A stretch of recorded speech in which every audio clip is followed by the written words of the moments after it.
We've got to plan our content for the entire year and make it fit. How on earth do we do this? Well, we'll talk about it in today's episode.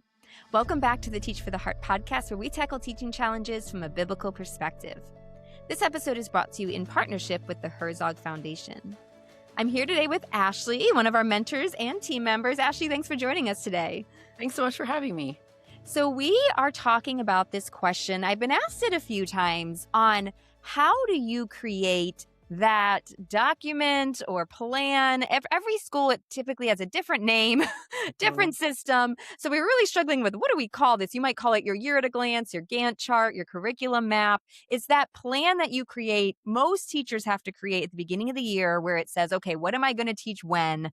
And, what does this look like? And I've had quite a few people ask me, how do we do that? Where do I start? I'm really overwhelmed. Or even just how do you do it? Because I really don't believe there's any one right way to do this. I will say that right up front. I'm going to share with what I did, and Ashley's going to share some of what she does. But this is just what we do. So this is not necessarily completely prescriptive and saying you have to do it this way. But I did think it might be helpful to just hear how we do it and how we do it a little bit differently. And then you can see if any of that is helpful for you. Ashley, do you have any thoughts before we kind of dive into the step-by-step plan? I think that sometimes this can be really overwhelming for teachers. I mean, when you have to take that high level, me personally, I like to get mired and dig into the units, but then when you have to look so big picture, it can be really overwhelming. So I'm actually really excited to hear how you do this. I finally kind of came up with a system, but yeah, it can be overwhelming. Yeah. So here's some of the steps. I'm just going to kind of walk through the steps, like I said, that I used, and we'll just kind of share some thoughts. So the first thing I think is good to do is just look at your school calendar and see what days you have available. So simply getting out a calendar, marking off, when are you out of school? When do you have assemblies? There's always going to be things you can't plan on, but just put everything on there that or X out those days that you have. So really you're looking for, the most important thing is a count of the school days. How many actual days of class am I expecting to have? So that's kind of a pre-work. Then I highly, highly recommend do one subject at a time. I was just talking with a teacher in Teach for the Heart Plus, and she's like, I'm so overwhelmed, but I have 8 subjects I have to do. And I'm like, pick the easiest one first. Pick the one that you feel like, oh, I think I kind of know what to do with this one. Start there, especially if you're a new teacher or you're at a new school or a new position and you have to do a lot. Start with whatever one seems easiest. So as you're going through your subjects, I think the next thing you want to do is get a really good understanding of the existing curriculum or material. And this will obviously depend if you have, here's the curriculum and it's already pretty much laid out for you, versus if you're like, I just have standards and I have to make all the curriculum.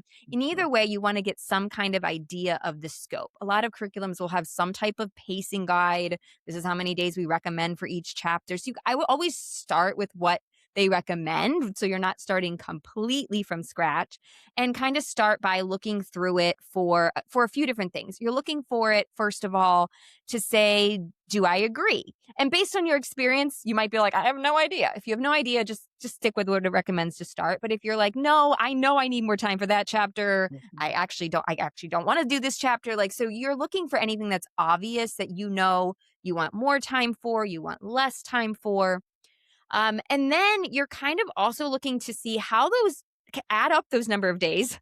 How many days are in this curriculum plan, and seeing how it compares, right? If the curriculum has, 160 days and you've got 160 days, great. But if you have more or less, then you have extra space or less, so you're just kind of looking for how does that compare? And I think the other thing that you're looking at is, are there other things you want to add, right? So let's say, for example, when I taught English, I had a grammar curriculum, but I knew I also needed to teach writing, and I didn't have a curriculum for that. I was going to be making that up. So I was like, well, how much time do I need for writing? I decided I'm going to do 1 day a week for writing. But anyhow, I had to figure out these are the number of days that I'm giving to writing. So now for my grammar curriculum, I only have this many days, right? So you have to do that kind of thinking. Are there things I want to supplement? Do I want to do a week-long project? Do I want to do a week at the end of the year for review? You kind of are putting in those pieces and figuring out how many days do I need for that. And then really So that's kind of all your pre-work, and then we'll talk in a second about how we put it all together. Ashley, do you have any thoughts so far as you're kind of listening to this so far? I have a question for you. So Okay. practically speaking, like you said, like, okay, get all those dates and get your school calendar. And I've got that and have like a little notebook. I keep that in. But like, where do you like record that? Like, do you just have like a notebook and you're just jotting down your ideas? Do you have an actual calendar that you're like filling out, or like what's the practical, or yeah, how do you do that? It's a really good question, and it's been a few years since I've actually done this. I think I would recommend you thinking what you would like. Like, some people are very visual. Uh-huh. I would just print out then, like, all the months and just, like, Uh-huh. have it so you can see it, and Mhm. just, like, or one of those year at a glance things and X them out. Mhm. If it were me, I would probably just be making a bunch of notes. That's probably Mhm. how I would be Yeah. doing it. Or maybe and looking at a calendar with a bunch of notes just on a sheet of paper or on my computer if I was doing it on my computer. Yeah. For the pre-thinking, probably be making notes of like, I want this to be longer, this to be shorter, and kind of Okay. going from there. Good. That's helpful. That's helpful. So at this point, you kind of getting a lot of info, right? You're figuring out, do I have extra days to fill? Do I have too much material and I have to skip something, right?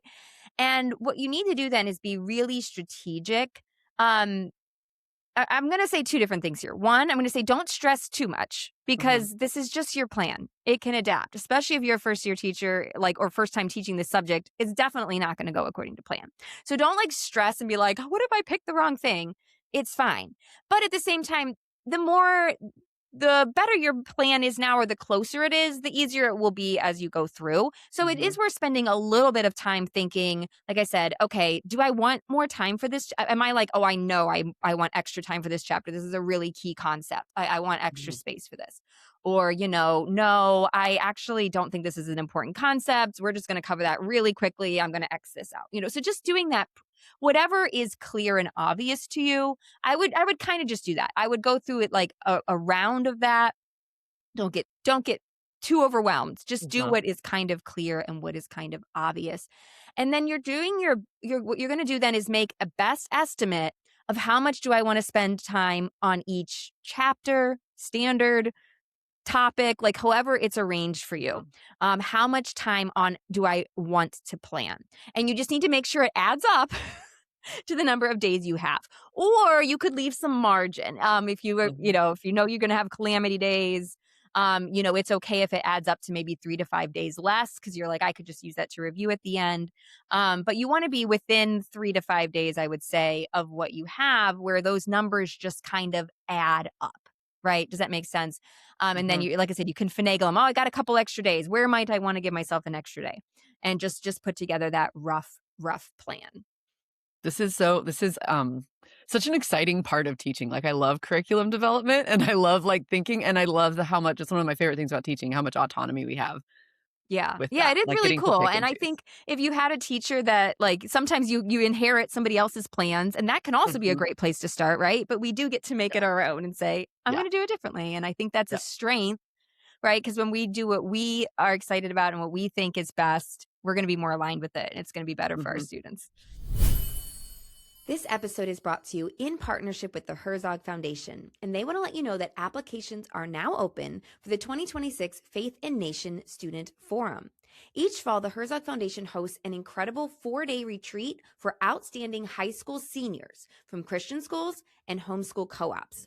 The Faith in Nation Student Forum gives students the opportunity to strengthen their Christian worldview and engage with government leaders. Students can also participate in teen challenges, outdoor adventures, and social events designed to build leadership skills and lasting friendships. The Herzog Foundation covers the cost of the retreat, all except travel, making this an amazing opportunity for your high school seniors. Help them apply. Applications close September 18th. Learn more and apply at herzogfoundation.com. Now, back to our program.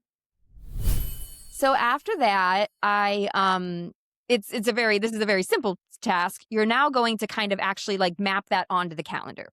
So this is where Mhm. you want to actually have a calendar that you can see, and you're kind of counting out, okay, 8 days for chapter one, it's going to Mhm. end on this date. And this is also where it really depends what kind of format your school wants you to do this in. You know, do they want to, there's all kinds of different things. But basically, I think it's very helpful personally. And I was more of the type A, like I'm going to actually try to stay somewhat on schedule, but I liked knowing, you know, this is my target test date for chapter 1. This is my target test Mhm. date for chapter 2. Because I'll talk about in a minute, then that helped me adjust throughout the year just to know, am I ahead, behind, on target, was just very Mhm. helpful information. It wasn't a problem if I was behind, but I found that helpful to know. So I like to actually calendar out and kind of have a, like I said, an initial plan, not that you're going to stick with it exactly, but of where the different tests are going to fall, you know, where the different chapters, concepts, you know, project, you know, week Mhm. of this project, and just a rough plan. Did you do something similar when you do this, Ashley? Yeah. So I also like to keep in mind like end of semester or end of if you do quarters, those types of things. Cause that has definitely happened to me where I'm like, oh, I'm on track, I'm on track, I'm off track. Oh shoot, I'm mid-unit, the semester's coming up. What do I do? So like so I again I'm the same. Like I don't really care if I'm on track or off track necessarily, but knowing that is really important. And so I do use like a grid that's like a calendar, but it's just by week. And then I just have marked out like all those kind of key dates so that I know like, okay, I've got 9 days to get through this unit. And then the semester's over. So I better make it work. Yes. Oh my goodness. I'm so glad you brought that up. Right. Knowing your quarter end dates is a super Mhm. important thing. That should have gone back Yeah. on step 1, right? Yeah. Having those semester and quarter end dates. Mhm. Because yeah, ideally, you know, you're I mean, my rule of thumb is you want to get 3 tests a quarter. I mean, not everyone does Mhm. that, but I think that's very important. I'm the math person, so I'm very much into the grades being fair and having enough. So it ideally you're getting, you know, you're covering 3 topics, chapters, whatever it is. So Yeah. yeah, you won't want to be if your plan has chapter 3 finishing the second day of the quarter, Yeah. you might be like, "Yeah, I gotta finagle that a little bit," right? Yeah. Yeah, for sure. Very, very, very true. So there you go. You put it all out there and then you kind of have your plan. And at that point your curriculum map is kind of done. Mhm. I didn't get too granular on it. I think I did actually keep my notes. It's interesting. As I taught the same subject multiple years, I would get a little bit more detailed. Like I did actually know lesson 30, you know, 13.1, I'm going to spend 2 days on. 13.2 Mhm. is a 1-day lesson. This is a day and a half. Mhm. Like I actually did keep track of that and I had that. Mhm. But you don't have to get that granular unless you want to. But yeah, you have the calendar and you kind of know if you're on track. If you haven't taught it before and you don't want to get that granular, what I would do then, okay, so now we're kind of transitioning into you have this yearly plan. Now you're sitting down to lesson plan for the first week of school, the second week of school, the third week of school. What does that look like? Do you just Mhm. forget that this exists? Like, how do you use it as a useful tool throughout the year? So one thing you can do if you haven't already planned that kind of more detail, like this is around how many days I want on each sub subject, then what I would do is every time I start at a chapter, I would look at, well, how many days had I planned for this chapter? Well, I Mhm. had planned 12. Okay, Mhm. well, what's in this chapter? What's a rough idea then of how I want to distribute these 12 days? Do I need an extra one? That's fine, you know, but you are going to be able to cover more material and cover more of the best material if you do that little pre-thinking instead of just being like, well, we'll start lesson 1 and we'll see how long it takes. Mhm. When you kind of have that we'll see how long everything takes aspect, like once again, teachers have different strengths, but the Yeah. drawback of that is that what typically ends up happening is you end up leaving a lot of material on the table that you just Mhm. don't get to. Mhm. And my philosophy with using the, you know, yearly curriculum plan and then into lesson planning is I want to cover the stuff that's most important. And there are things all throughout the curriculum that are less important. Not Mhm. bad. It would be good to cover it all, but realistically, I'm probably not going to. And so I'm Mhm. always recalibrating and looking for, hey, if I'm behind, what's going to go? And I Mhm. don't necessarily want it to be chapter 13. It Yeah. might be lesson 7.8 and lesson Mhm. 8.4. Those can go. Or I might Mhm. shorten these and just like, you know, we're not going to do surface area of this. We're just going to do surface area of the prism, Mhm. not the pyramids. You know, so I'm always looking for like what am I going to cut rather than just like, well, we'll get as far as we get. I Mhm. think that approach will help you cover more of what matters most. And I personally, that's my personal preference, and it is my recommendation. Although I'm not going to be like crazy dogmatic about it. Do you have thoughts on that, Ashley? How do you approach that? I do actually, because so there's that saying that like whatever amount of time you have to do a thing is how long it's going to take. And Yeah. so The thing about a curriculum map that you're trying to stick to is that it can kind of force you to get really creative and also make sure you're maximizing learning time in the classroom because you're like, I want to get through this in 9 days. It's probably 11 days worth of material. What can I do? How can I make my transitions faster? How can I, is there any fluff in my classroom I can cut? I'm going to start doing a do now because guess what? I don't have 2 minutes for them to unpack. So I'm going to have something on the board that they need to start right. So it's these types of things where these fine tuning, tweaking things that we get to do as teachers come into play when we're trying to stick to that. And so I agree with you that we will get through not only better material, but more material because we will we won't just be like laissez faire, like, oh, as far as we get is as far as we get, and having to cut things at the end. And then also, like we all know from experiences, especially at like a secondary level, the stuff at the end is usually also important. And so if consistently they're missing the stuff at the end, that's probably not a good thing. Like you want to be very purposeful in your how you decide what you're going to cover rather than just, oh, I ran out of time. Yeah, it's the old I feel like hearing this old kind of joke about history, like, well, we only ever get through up to the Civil War. Like nobody Yeah. ever knows what nobody Yeah. knows what happened in the last century. Cold War didn't Yeah, exist. right. It's I mean fine. that and it, but there's that equivalent to that in every subject, right? Like we're totally Mhm. missing these pieces because it's we kind of just we're like, well, I'll get as far as we can. So Yeah. I think that's very wise. So yeah, I'm trying to think if there's any other details. So when I'll just put myself in the mind of actually sitting down to do my lesson planning for a week. I would always start by looking at the yearly calendar. I would see, am I ahead? Am I Mhm. behind? Am I on track?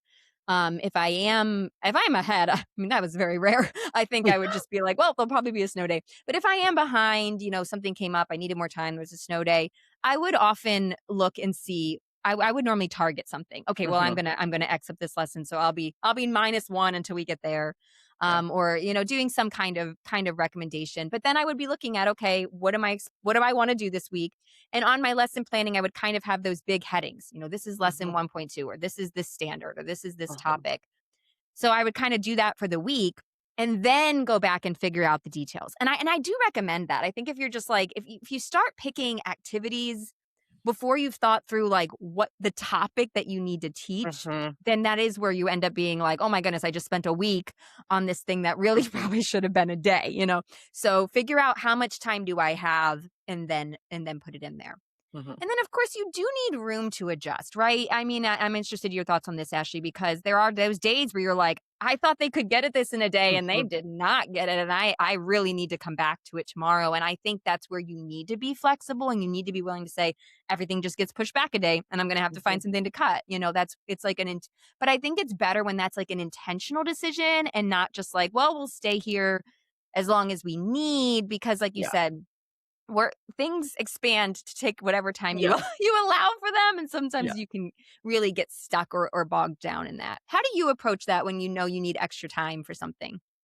It's also really tricky because, if you've been teaching the same subject for multiple years at the same school, you might be like, "I've got this locked in. It takes us exactly this number of weeks to get through this novel," and then up comes a sweet little precious class that just moves slow. I like my current freshman class, they are so intelligent, and they work so hard, and they take twice as long as every other class I've ever had. And the work is better, and they're using the time well, but, like, it's very interesting because you're like, "I've got my plan, I've got it figured out, I've got my pacing guide," and then there will always be something, snow days, a really, snowy winter, or a class that just moves at a slower pace. So I think like, that's where those first couple of weeks of, like, assessing that class, like, okay, where are we at? Because some years you might have to adjust more than others.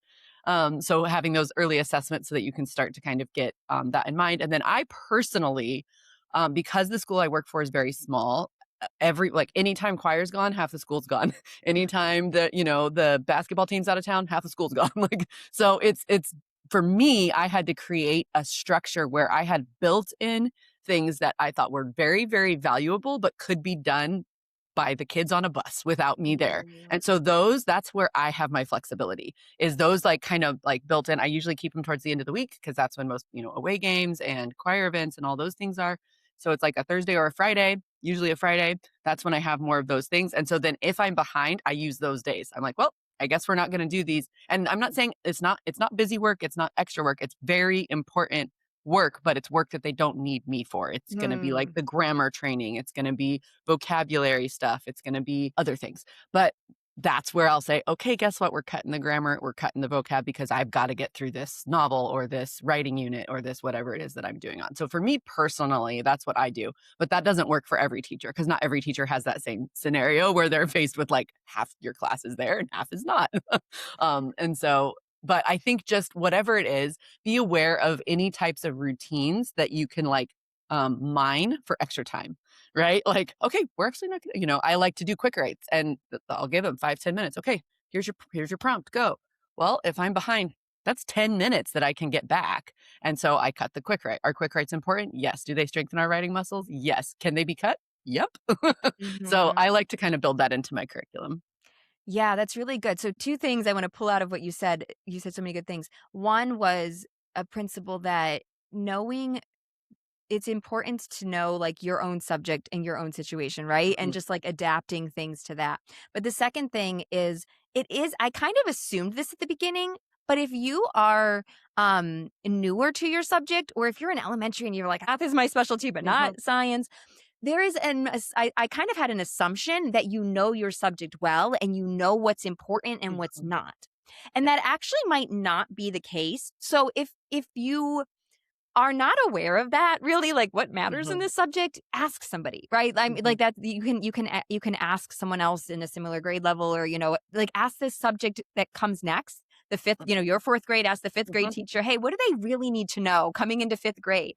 Right? Yeah. Because that is what you said was really important. You're like, this is valuable work, but Mhm, it's not necessary mhm, or it's not as necessary, right? So we mhm. kind of Yeah. have to, whether you really know this intent, you are familiar with your subject or not, we need to have this hierarchy in our mind, right? Because Mhm. we're rarely cutting unimportant things. Like Yeah. nothing is unimportant, but there is more important and less important. And Mhm, those are the things we're always questioning with, yeah, there's space for this, but what goes if push comes to shove? The more yeah. intentional we can be, the more we know this matters, this matters. And some of that's a personal choice too. Like I Mhm, think this matters, you might think that matters, and that's good. That's why we have different teachers. mhm. But yeah, that's really important Yeah. to know. I've loved your thoughts, Ashley. Any kind of final advice for people as we wrap up this episode? I would just add one thing. So the way you sit down, you plan your curriculum map. One thing that I have found is if you batch plan an entire unit instead of trying to lesson plan just weekly, I found that to be a really effective trick. So I definitely just wanted to share that as like when you sit down with your curriculum map and you're like, okay, don't just think I've got to plan this week. Think I've got to plan this unit.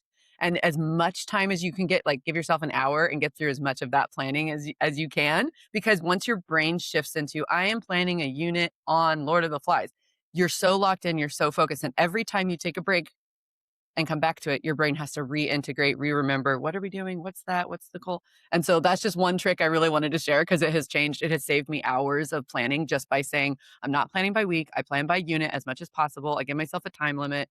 I plan the whole thing. I usually even that's the one thing I'll do on a weekend. And I only do it one weekend a month, but I will like try to plan the entire unit because it will save me so much time. And that will also enable you to do what you've been saying, which is like, you know what? I thought I was gonna have 12 days for this. I'm actually not going to have 12 days. I'm going to have 10. So I'm planning the entire unit. I know I need to lose 2 days. That doesn't just mean cross off 2 lessons. It might be like remove this activity, remove this activity. And if you're planning holistically, like an entire unit versus week, you can do that a lot more easily.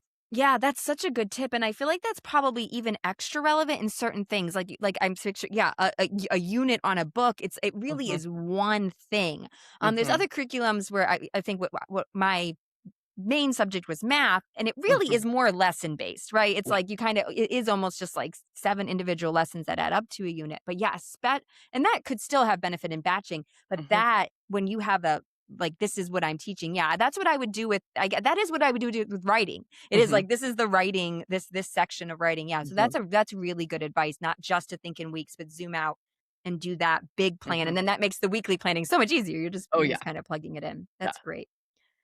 I hope you guys enjoyed this episode. It's something a little bit different. If you have specific questions, feel free to reach out. We're happy to talk. You can leave comments and we'll talk more. I'd love to also hear what you guys do. So feel free to leave comments sharing your tips or what it looks like for you because it really is different, but I think it's helpful for us to hear how other people do things because then Hmm. sometimes we'll pick up something that's really helpful. And I will say I meant to grab one of our lesson planners. If you like to lesson plan on paper, which it's so interesting. I always did it lesson planning on the computer, but some people love to do it on paper, and it's just a different experience. So if that's something you love, we do have Pray and Plan. This is my last year one. Like I said, I forgot to grab it. We have two versions, the Ultimate and Lesson Planner, that have Mhm. place for they have really good amount of space for lesson planning. So if that's something you're interested in, go to teachfortheheart.com/planner and you can check it out. Hopefully by the time this goes out, I think we'll hopefully still have them in stock. So all right, guys. Well, thank you so much for being with us. I look forward to speaking with you again soon. This episode was brought to you in partnership with the Herzog Foundation. All views and opinions are our own and don't necessarily reflect those of the Herzog Foundation. We'll talk soon. In the meantime, teacher, remember, God is at work in you and through you, and He's using you to make a difference. Keep your eyes on Him and teach for the heart.